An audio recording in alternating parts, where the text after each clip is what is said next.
Okay, so that's pretty funny right there. I'll explain why that's funny in a second.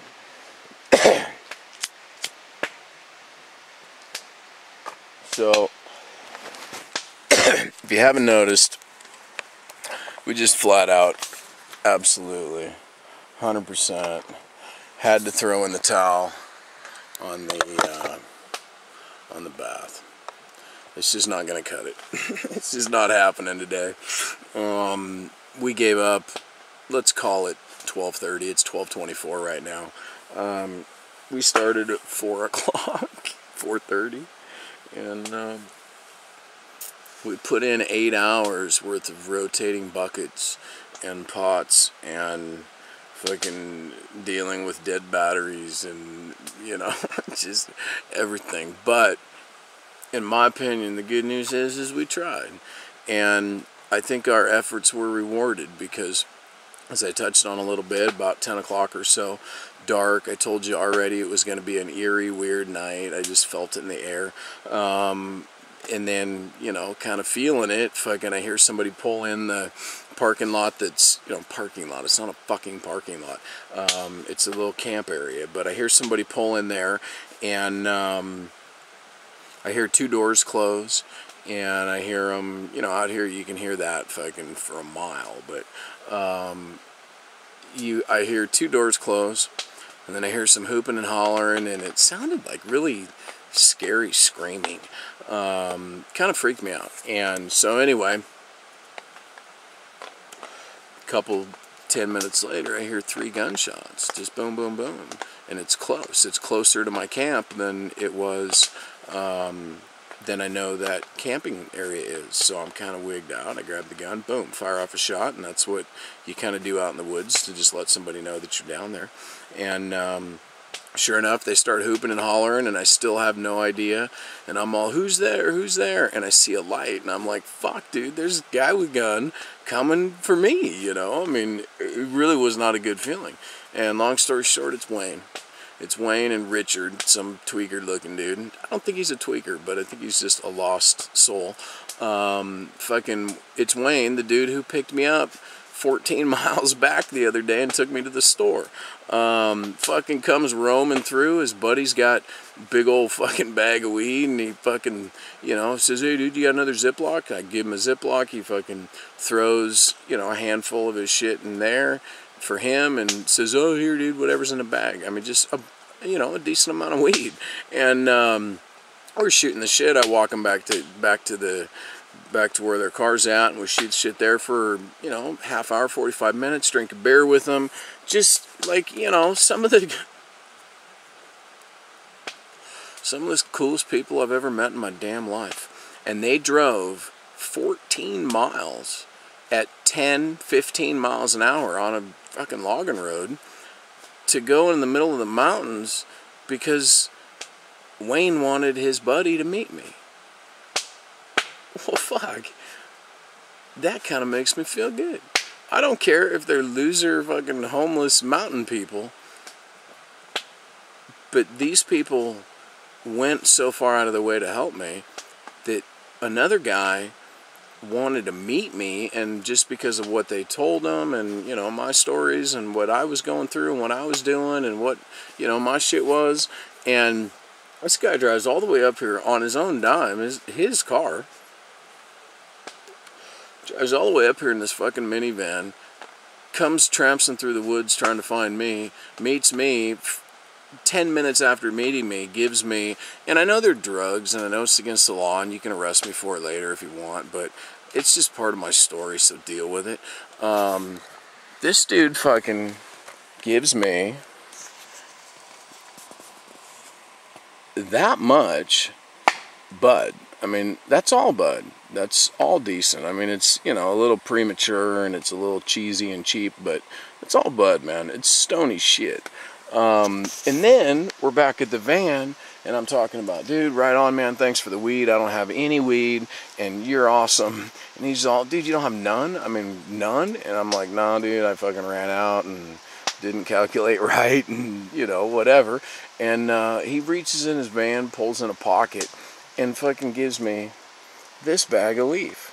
which, you know, there's ½ ounce, 3/4 of an ounce of leaf right there. Well, I tell you what, I love smoking that stuff because it smokes so mellow, and it just kind of gives you a good little rip.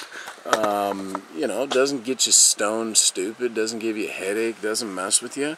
And I know I'm up here to quit smoking pot, and I know that's one of my things on my list, but I'm finding more and more, quite honestly, that, you know, fucking weed's weed, man.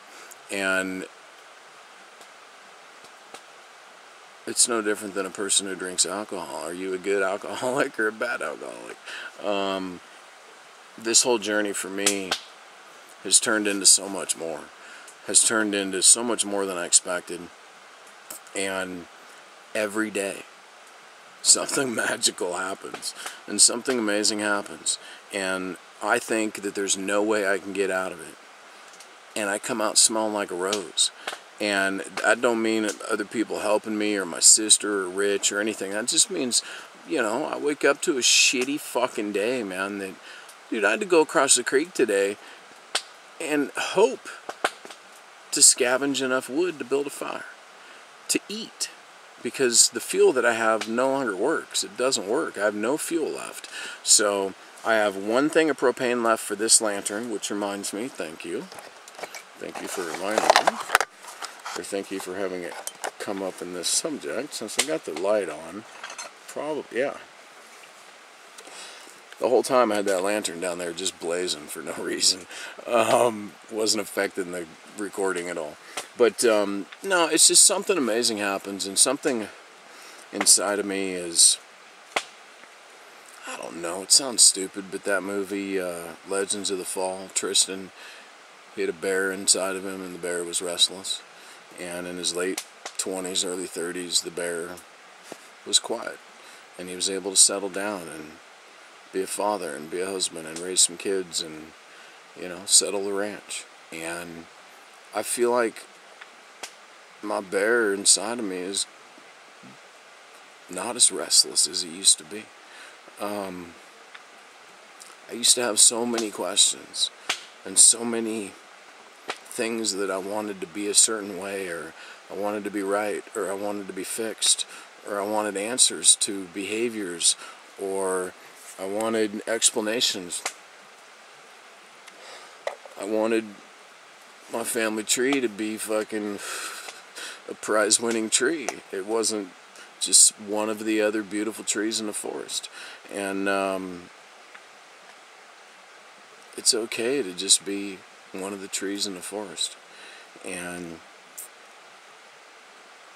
I thought I had to be a superstar because I came from such non-superstar. Since I came from unemployment and welfare and alcoholism and drugs and violence and, you know, anger and chaos and turmoil. I thought that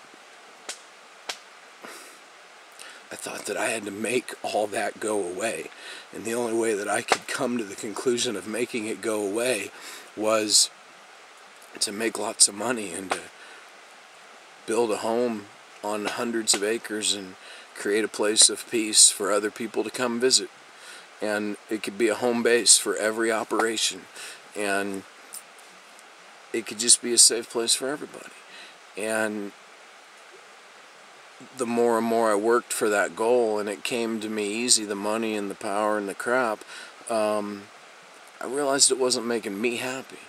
And I couldn't maintain happiness long enough to get through the work, to get the dream. But I always had the dream. And now I think I'm just realizing that the dream is just a little different. It's not 1,000 acres. It's not this. It's not that. It's what you can do. It's your best. And if you do your best, you will be rewarded. And every day that I've had a shithouse day and something fucked up and it was bad, the next day was twice as better. Twice as better. It's twice as gooder. The next day was twice as good. And out here, twice as good is huge. Because bad can be fucking bad, man. I mean, I've had shivery days. I've had, you know, I've had just days, 5, 6, 7 days in a row where, I mean, the sun didn't even think of shining and the rain didn't even think of stopping. And I've had internal and external battles. I've had battles with the elements. I've had battles with myself. And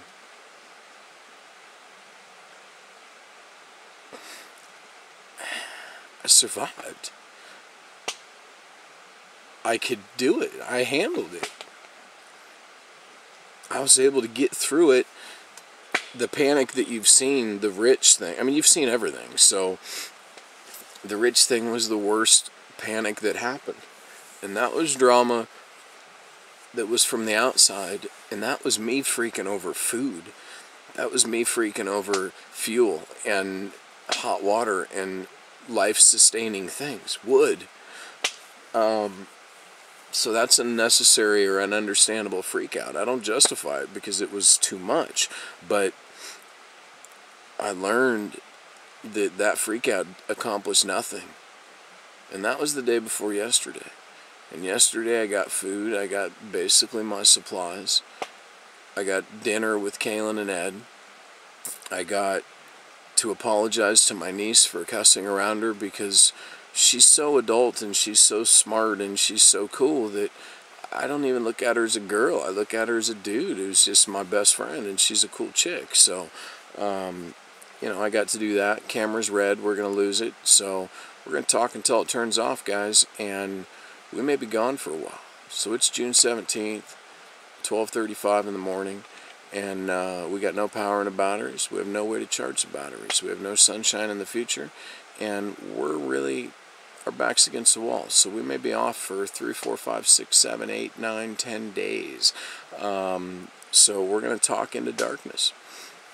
But 2 days ago was hell.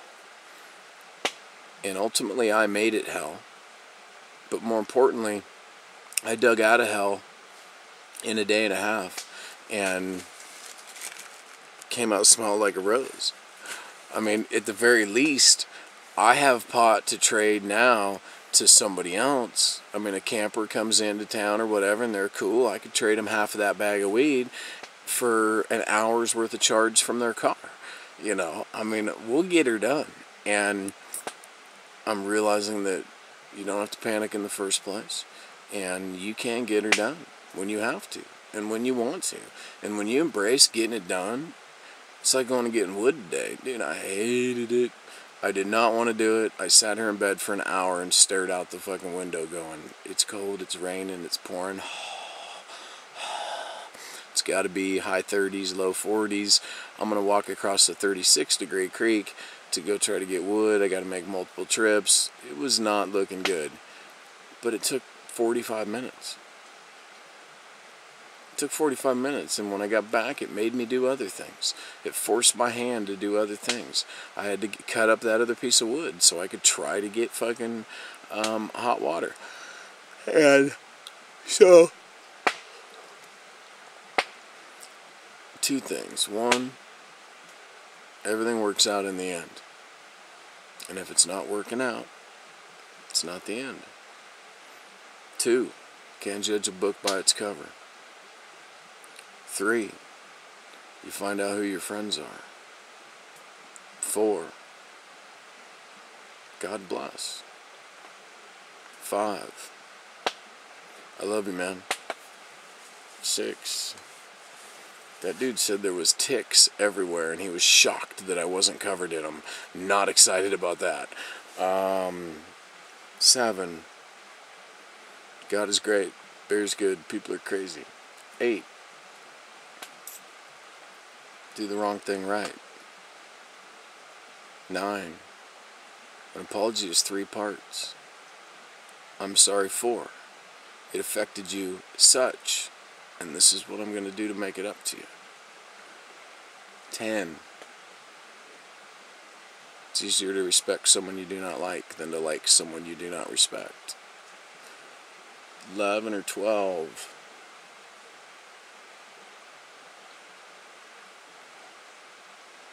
I want my mama to be proud of me, my daddy to look down on me, my nephew to look up to me. 13. 13's the date that I freaked out on Rich and myself. 14. It's probably how many seconds we have left of tape or power. 15. That was 2 days ago. 16. 16's twice as many hours as I spent trying to take a bath today. 17. That's today's date. 18.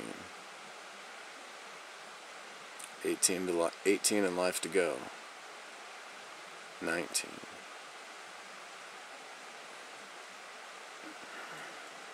I love my sister and my mom.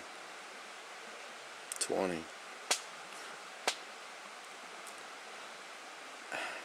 I miss my dad.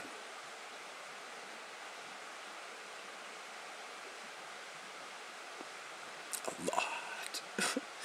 21.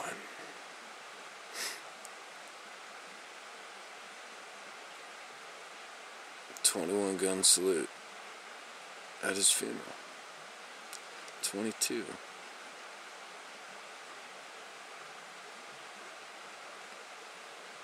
I'm getting tired.